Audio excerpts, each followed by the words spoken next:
Good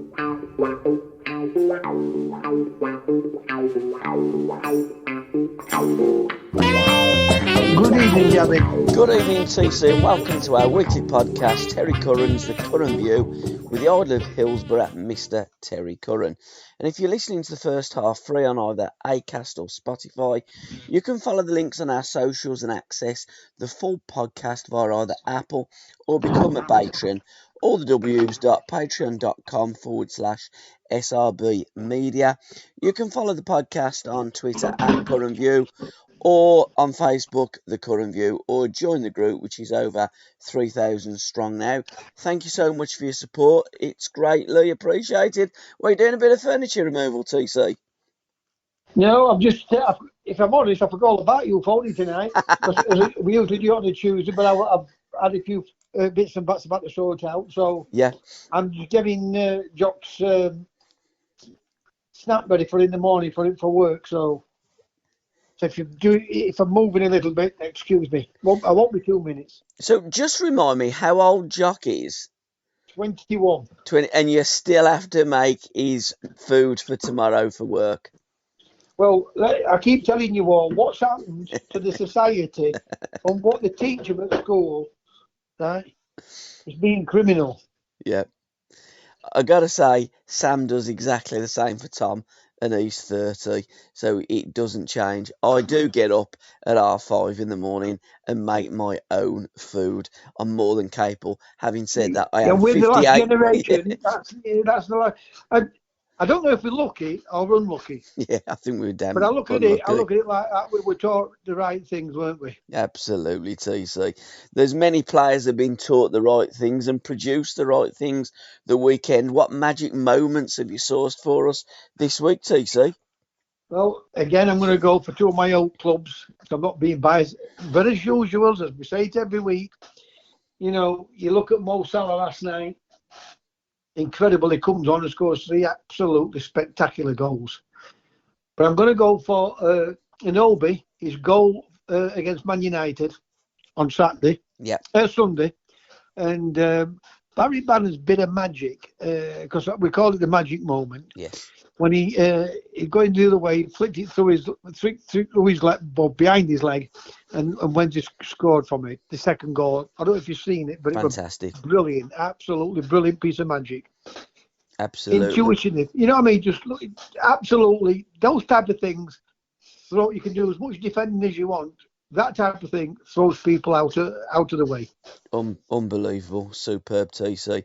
I gotta say as well, in terms of last night, I was absolutely cream crackered, and I went up to bed after about 40 minutes of the Rangers versus Liverpool game. It was 1-1, and when Sam come up and must have woke me up, the TV was still on, and in my blurred vision, I looked and I thought, I'm sure that looks like Rangers 1, Liverpool 7. I said, Bab, does that say 1-7 to Liverpool? She said, it does. I said, no, they ain't scored 6 goals in the second half.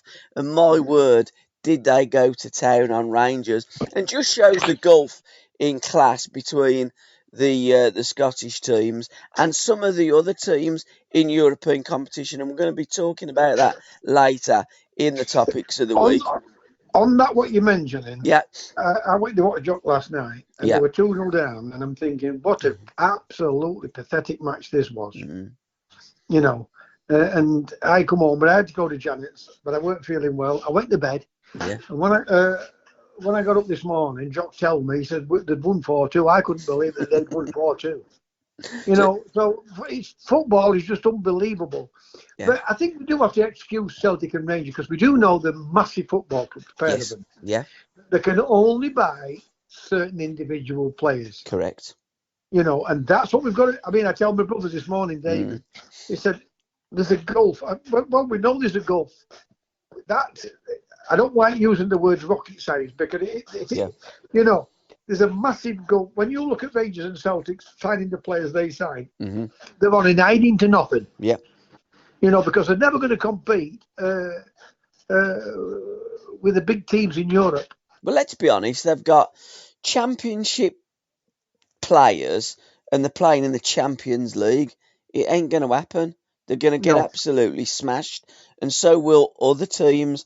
And I think that, again, we will talk about it later. The ESL, it's not off the football menu. It's on the back burner, and they're just waiting for the court case. I think it's on the 15th of December that it gets sorted, and then we'll know more after. But my magic moments were Paqueta's control last week in Europe when the ball, it was just, I mean, it was just filthy, wasn't it? And I Yeah. just love that. And then the player tried to kick him a couple of times after then. That kid looks fantastic. When West Ham play now, I turn the telly on to see if Paqueta's playing and watch him and see what he can do, because he looks some player. Easy makes it look as he's so composed, composure personified. His goal last weekend, absolute quality, and I think that, again, before he got injured, was in my England squad. I'm hoping that getting back to full fitness, scoring goals like that, performing like that week in, week out for Crystal Palace will get him back in the England squad, because I think he's a fabulous player. Barry Bannon's goal was sublime, but the goal that I've picked and the sublime, my magic moment this week, is Paul Smythe's goal for Orient. Oh my Yes. word. He's just It's flicked it up and smashed it, ain't unbelievable. he? Yeah, what a goal. But it's great that we can see those goals. You know, Yeah. years ago, unless they were on match day, we would never see them, would they? No, because we didn't have YouTube, we didn't have cameras at all the grounds, and now we have, and it's great. So we're seeing all the games, and we're seeing a lot more mundane stuff, but we are seeing magic moments and more of them because everything is being recorded. So, it's great, and long may it continue, and players keep producing magic moments, because after all said and done, that's what the game's all about. Watching magic moments and thinking, I'll watch that player again because I enjoyed his performance and I want to see him produce more of it.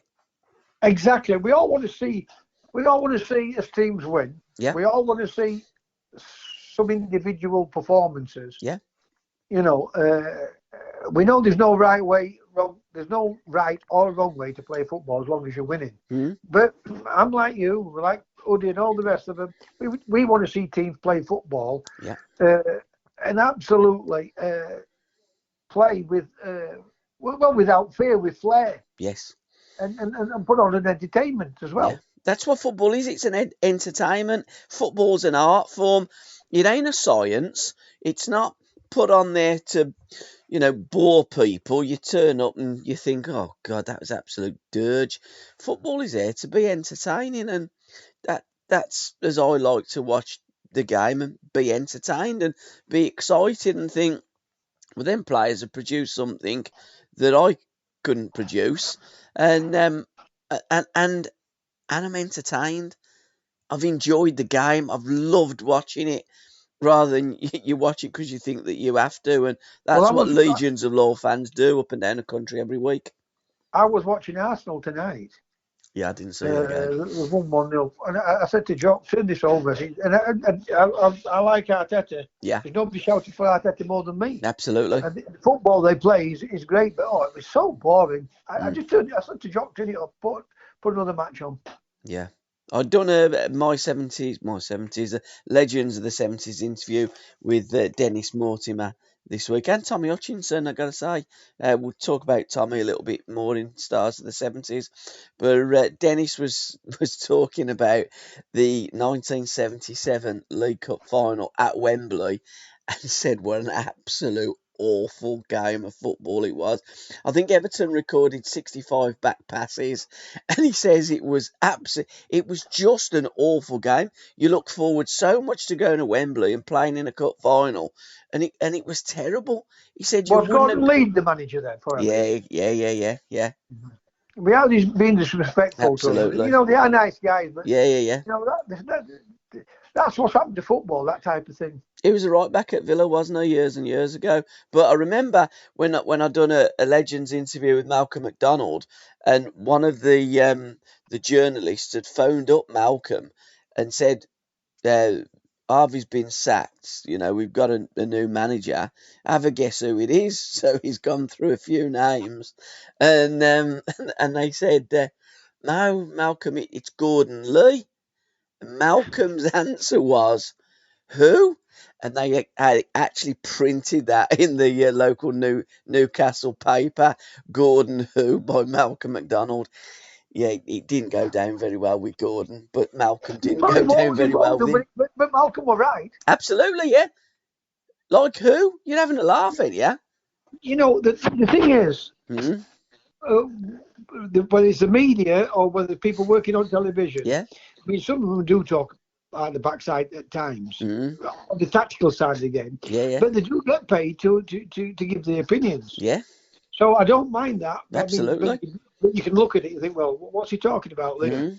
But Yeah. at least Malcolm was being honest about it. Yeah, he did. He didn't know who it was. Who? You know, it's like, and that's the problem, that you know, you look at some of these managers and you wonder how they got the gig, and not just now but back then in the day, and it's incredible. And you've always said this, and you're absolutely spot on. When you're at a big club, you need a big personality, and you need a big manager and a lead manager. You've got to handle the big players. Yeah. And that means they all scream out, all these intellects or intelligent people in football, and all experts from the media side of it. They all speak about, well, they haven't got the badges. Well, look how many badges a lot of these have got, and how many fail. I bet there's more fail. Yeah. What's got the badges from a certain period of football to them what didn't have the badges to these ones now. Because we haven't had an English manager. We haven't had an English manager what's won the Premier League yet. No, we haven't. I'm talking about an English manager. No, we haven't. Right? No. Not British, English. Yeah. Right? And we've only got 29%, maybe 30%, but I think it's 29% of English players playing in the Premier League. Yeah, I mean, that's how good our coaching is, isn't it? Yeah. I was talking to Woody today, and we were on about this, and you know, now we've got can use 5 substitutes. The extra 2 should be homegrown players, not these stars, these international players that you bring in to bolster your squad, and then, you know, if it ain't going for you with 20 minutes to go, you can stick 4 international star players on to make a difference. No. You can have 3 players as your substitutes. You want an extra 2, they have to be from your academy. And Alan said... The thing about all that, and I will agree with you to a certain extent, but the problem is, what's the point in having 2 young English players on the bench if they're not up to it? No. What we were saying is that these players are up to it, aren't they? When you look at you know, Cole Palmer. I've seen better players than what some of these managers pick and push. Being the superstar. Let me tell you something. I think Vidamo comes back at me on this. If he's worth £200 million, then I'm worth £1 billion, and I'm injured. Yeah. The boy at West Ham. What one? The midfield player, what they all rant and rave about. Yeah, Declan Rice. I've never got him. Declan Rice. And that's not being honourable to him, because he's a good player. I like him, nice kid. These experts push him. Yeah. You know, he's worth 200 million. They're living in cuckoo land. Bellingham's the latest one. You know, they're all raving and blowing smoke up his backside. He's a good player. He's decent. But worth all that money? Yeah, but I don't think so. Without being funny, is that because he's black, so they want to push, you know, the next black superstar type of thing? Could be. You know. Yeah, it could be. Let's push somebody, whether he's black, Chinese, born in England, Indian, born in England, but has got all the natural ability to go and win a football match for the national team or for his team. I'll agree with that all day long. But you know, these days too, especially with the English, Al always says they wouldn't. It's been so long since I've seen a decent player, they don't recognise one. And this is the thing: we have all these box-to-box midfield players. Never recognise one. You tell me we had Jimmy Greaves. Yeah. All right, they won the World Cup. They won the World Cup without him. But Yeah. Jimmy Greaves has got to be the finest goal scorer we've ever produced. 100%. Right? And he could have fetched him back for the semi-final. He didn't. Yes, he could have, yeah. Well, once you win, they're not going to change it then in the No. semi-final, so I get that. But you look at Hutchison, 3 games. You look at Stan 2. Bowles, 2 games. Yeah. Charlie George, 67 minutes. Frank Worthington, Tony Curry, 25. I think Stan had 5, didn't he? Yeah. Sorry? I think Stan had 5, didn't he? Alan had 2. Yeah, well, something like that. 5, Yeah, 2, yeah. 1. It's nowhere near enough, I know. And listen, and Gaza were forced on him. And they all turned out right, but and even Gaza finished up liking it, Bobby Robson. That was forced on him. And I'm not being horrible. It was forced on him. Yeah, it was. I mean, if it weren't for that game against Czechoslovakia in April, Gaza, and he didn't. I mean, Gaza was superb that night. It weren't the game. It weren't the game. It was Gaza because he could play under any pressure. Absolutely, but what I'm saying is, some players haven't played under any pressure. No. They can't play under that type of pressure. Gaza went, "I'll show you whether you're going to play me or not." Yeah. Right. I'm going to force it, but he did force it. Yeah, he did. But if Gaza had had a poor game, he wouldn't have gone to the World Cup. Yes. He would not have gone to the World Cup. That was the game that cemented him.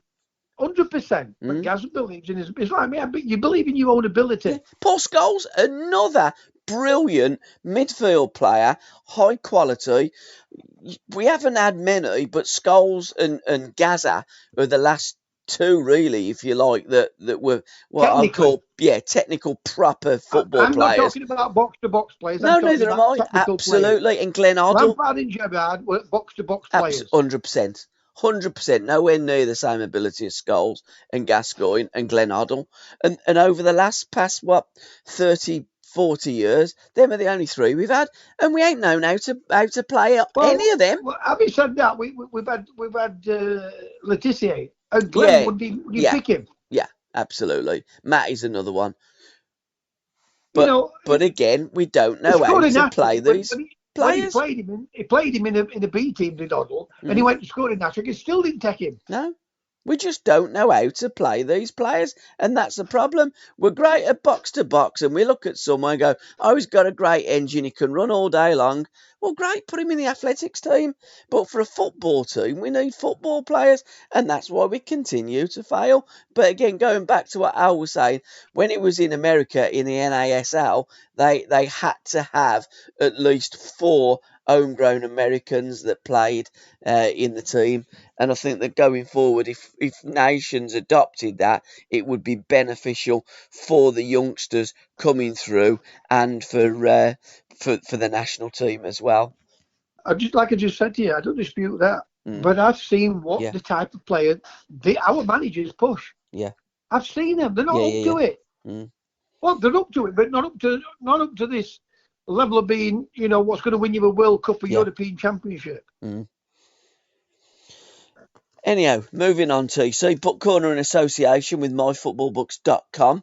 Andy always sends us a book, recommends a book, and this week he recommends Bobby Charlton, Sir Bobby Charlton, the autobiography, My Manchester United Years. A very thick book. I mean, what a career Bobby had. And yesterday, on the 11th of October 1937, Bobby was born. It makes him 85 years young yesterday. 754 games for Manchester United, and he retired at the Bridge on the 28th of April 1973. What a player. Oh, absolutely. Diamond. Yeah. Left foot, right foot, great balance, quick, score goals. Definitely a world-class player. What can you say more about that? 100%, TC. Unbelievable. 100%. What a player. Second up is a book I haven't got yet, but I shall be. And I'm doing a podcast with Gary Edwards, who's written it. Summer of 63, Revy's plan for Leeds United. That was the summer. I think we briefly talked about it on the podcast last week. But that was the summer of 63 that Revy put down his blueprint, his Revy plan for Leeds United, and they went from strength to strength. And within 2 seasons, they got to the final of the FA Cup. By goal average, they missed out on the Football League Championship. They would have won the double in the first season in the old First Division. So I'm looking forward to interviewing Gary and doing a book corner extra time with him. And one of the most influential players that Leeds United ever bought, the wee barra, Bobby Collins, so instrumental in the development, not redevelopment, because before Revy, there was really no Leeds United. He put Leeds on the map, and Bobby Collins was instrumental in that building, the fabulous Leeds team that really dominated English football, should have Europe, but got cheated out of 2 finals between 68 to about 1974-75. If they'd had a great goalkeeper like Clemens, Yes. they would have won more. Yeah. But there's 2 points to all that. That was one of them. And the other point is this. Mm-hmm. At the same time, Liverpool under Shankly came out of the 2nd division, but sustained it, I think, a lot longer than what Liverpool. Yeah, possibly. Yeah, without a doubt. I mean, Shanks took over in 60, didn't he? What I should have said was Liverpool sustained it longer.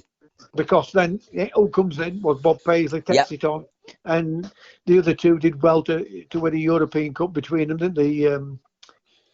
Fagan and Moran. Yeah, they were all part of the boot room, and Shanks did that. Revy had a plan, and it was a great plan. I mean, they done fabulous, but after Revy, it did taper off, and it fell to pieces at the seams. You're right. With Liverpool, they passed it on. Shanks passed it on to Paisley. Paisley passed it on, and it was that boot room, that mentality, that knowledge and know-how and how Liverpool played, and that didn't change for probably 30 years, and that was the foundations built by the great Bill Shankly and the boot room. All these Liverpool added players to it. Absolutely.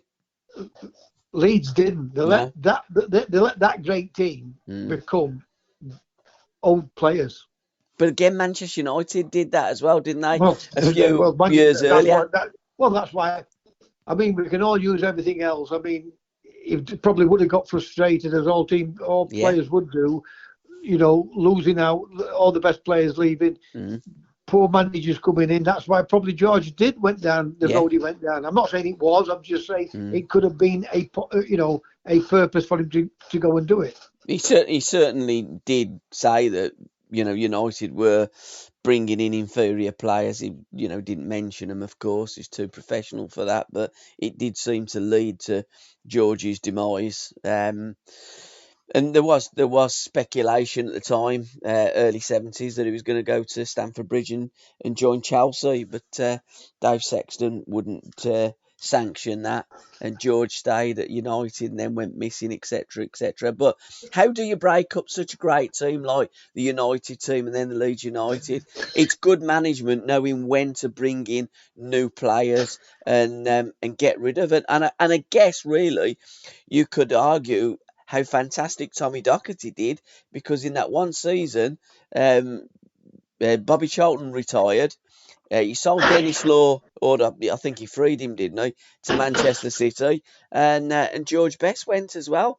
And I'll tell you how you do it. But you just mentioned it. You get an elite manager. Yeah.